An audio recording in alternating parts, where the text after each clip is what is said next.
आज हम देखेंगे कि हम एक पक्की नींव पर अपने घर को, अपनी जिंदगी को कैसे बना सकते हैं। प्रभु श्री यीशु एक बार इस दृष्टांत को बोलते हैं कि एक बुद्धिमान मनुष्य था और उसने अपना घर चट्टान पर बनाया, और उसका घर जब पानी आया, जब बारिश आई और जब तूफान उठा तो उसका घर स्थिर रहा, उसका घर गिरा नहीं। किंतु एक दूसरा मनुष्य था जो मूर्ख था, उसने अपने घर को बालू पर बनाया, और जब पानी और आंधी और तूफान और बारिश आई तो उसका घर गिर गया, उसका घर टिक नहीं पाया, क्योंकि वह पक्की नींव पर नहीं बना था, वह कच्ची नींव पर बना था।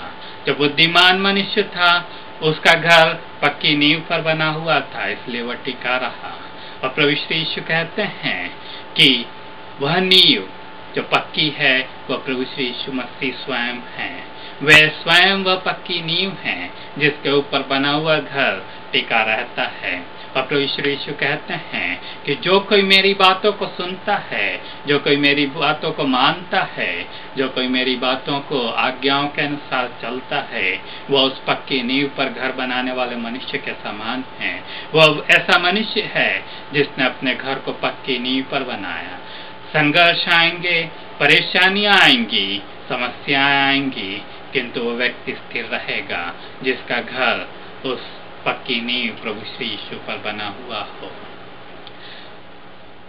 और जब प्रभु श्री यीशु मसीह यरीहो की ओर जा रहे थे तो वहां पर जक्कई नाम का एक मनुष्य था, वह नाटा था। प्रभु श्री यीशु मसीह के चारों तरफ बड़ी भीड़ थी, बहुत सारे लोग उसके चारों तरफ जा रहे थे और उसके ऊपर गिरे पड़ते थे। और ऐसे में प्रभु श्री यीशु जब जा रहे थे तो ये जक्कई जो नाटा था वह भीड़ में से देख नहीं सकता था, तो उसने सोचा कि मैं दौड़ कर जाऊंगा और गूलर के पेड़ पे चढ़ जाऊंगा और प्रभु श्री यीशु को वहां से देख पाऊंगा। उसने सोचा कि मैं केवल एक झलक प्रभु श्री यीशु की ले सकता हूँ जब प्रभु यीशु मसीह वहां से गुजरेंगे। और वह दौड़ा, वह गूलर के पेड़ पर चढ़ गया और वहां से वह देख रहा था, उस भीड़ को पास आते हुए देख रहा था। और जब प्रभु श्री यीशु पास आए तो प्रभु श्री यीशु ने रुककर उसकी ओर देखा और कहा, हे जक्कई उतर आ, क्योंकि आज मुझे तेरे घर में रहना अवश्य है। उसे बहुत आश्चर्य हुआ होगा जक्कई को कि प्रभु श्री यीशु जिनके चारों तरफ इतनी बड़ी भीड़ है, लोग गिरे पड़ते हैं, लोग प्रभु श्री यीशु से मिलने के लिए बेताब हैं, और यहाँ पर प्रभु श्री यीशु रुककर उसको कहते हैं कि हे जक्कई उतर आ, मुझे तेरे घर में रुकना अवश्य है। यह जक्कई जो था यह चुंगी लेने वाला था, यह कर लेने वाला था, और यह एक पापी मनुष्य था। इसने शायद बहुत सारे लोगों को धोखा दिया होगा और जो कर जितना निर्धारित था उससे ज्यादा कर लेकर इसने अपने पाप के घड़े भरे होंगे। और यह एक पापी मनुष्य था। सब लोग जानते थे कि यह पापी मनुष्य है, धर्मी नहीं है, यह भ्रष्टाचार से परिपूर्ण मनुष्य है। और सब लोग जानते थे कि यह व्यक्ति अच्छा नहीं है। किंतु जब प्रभु यीशु मसीह कहते हैं कि मैं तेरे घर आऊंगा तो कई लोग बड़बड़ाने लगे कि प्रभु श्री यीशु जो कि धार्मिक हैं, जो कि अच्छे हैं, जो धर्म के काम करते हैं, जो पवित्र हैं, वो इस व्यक्ति के घर में कैसे जा सकते हैं? यह तो एक पापी मनुष्य है, एक धर्मी मनुष्य एक पापी मनुष्य के घर में कैसे जा सकता है? किंतु प्रभु श्री यीशु उसके घर जाने के लिए तैयार होते हैं। आज प्रभु यीशु आपके घर में भी आने के लिए तैयार होंगे। वो आपके पापों को देखकर बाहर नहीं रुक जाएंगे, वे बाहर ही खड़े नहीं रहेंगे, आपको दुत्कारेंगे नहीं आपके पापों के कारण, क्योंकि प्रभु श्री यीशु आपसे प्रेम करते हैं। जिस तरह उन्होंने जक्कई से प्रेम किया उसी तरह से प्रभु यीशु आपसे भी प्रेम करते हैं। प्रभु यीशु चाहते हैं कि आप अपने पापों से छुटकारे को प्राप्त करें।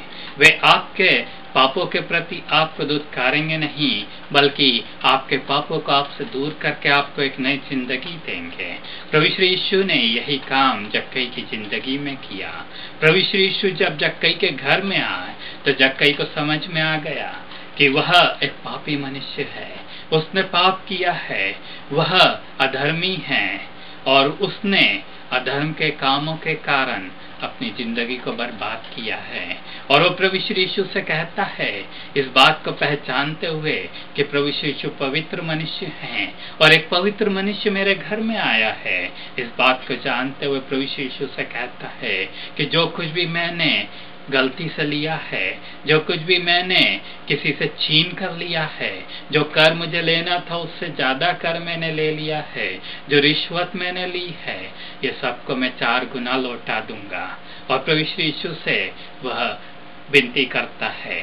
प्रभु यीशु मसीह के पास वह अपने पापों को बता देता है और प्रभु यीशु मसीह के सामने वो पश्चाताप करता है। और प्रभु यीशु मसीह उसको कहते हैं कि आज इस घर में उद्धार आया है और उस पापों के पश्चाताप के कारण, उस जिंदगी के परिवर्तन के कारण उस घर में उद्धार आ गया। प्रभु यीशु मसीह जब हमारे जीवन में आते हैं, जब प्रभु यीशु मसीह हमारे घर में आते हैं तो हमारी जिंदगी बदल जाती है, हमारा घर बदल जाता है, हमारे घर का वातावरण बदल जाता है। और प्रभु श्री यीशु ने वही किया।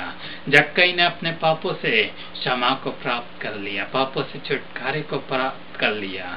सबसे बड़ी चीज यह है कि हम अपने पापों से छुटकारे को प्राप्त कर लें और जक्कई ने उसे वहां प्राप्त कर लिया और प्रभु यीशु मसीह ने उसकी जिंदगी को बदल के रख दिया। आज प्रभु यीशु मसीह हमारी और आपकी जिंदगी में वही करना चाहते हैं। प्रभु यीशु मसीह चाहते हैं कि वह आपके घर में आए, आपके घर में रहें और आपकी जिंदगी में आए, आपकी जिंदगी में रहें। क्या आप चाहते हैं कि आप प्रभु यीशु मसीह को अपने घर में आमंत्रित करें? क्या आप चाहते हैं कि प्रभु यीशु मसीह आपके घर में आए और आपके घर में रहने लगे? क्या आप चाहते हैं कि प्रभु यीशु मसीह आपकी जिंदगी में आ जाए और आपकी जिंदगी बदल कर रख दें? अगर आप ये चाहते हैं तो आप मेरे साथ इस प्रार्थना को कर सकते हैं। प्रभु श्री यीशु, आप मेरे लिए इस दुनिया में आए। मैं जानता हूँ कि आप परमेश्वर हैं, आप परमेश्वर के पुत्र हैं।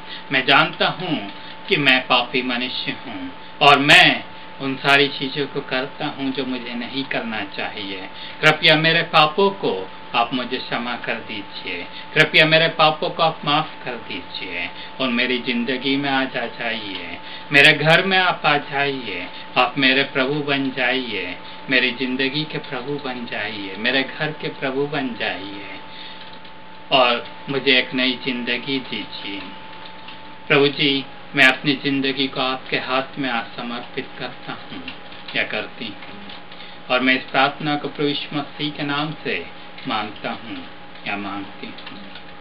अगर आपने इस प्रार्थना को किया है तो प्रभु यीशु आपको अपनी आशीषों से परिपूर्ण करेंगे, आपकी जिंदगी को बदल देंगे। आपकी जिंदगी आज के दिन से एक नई जिंदगी होने लगेगी, आपकी आदतें बदलने लगेगी और आपकी जिंदगी में खुशी और आनंद को प्रभु श्री यीशु जोड़ देंगे और आप इस जिंदगी में हमेशा हमेशा के लिए चलते रहिए और प्रभु आपको आशीष दे।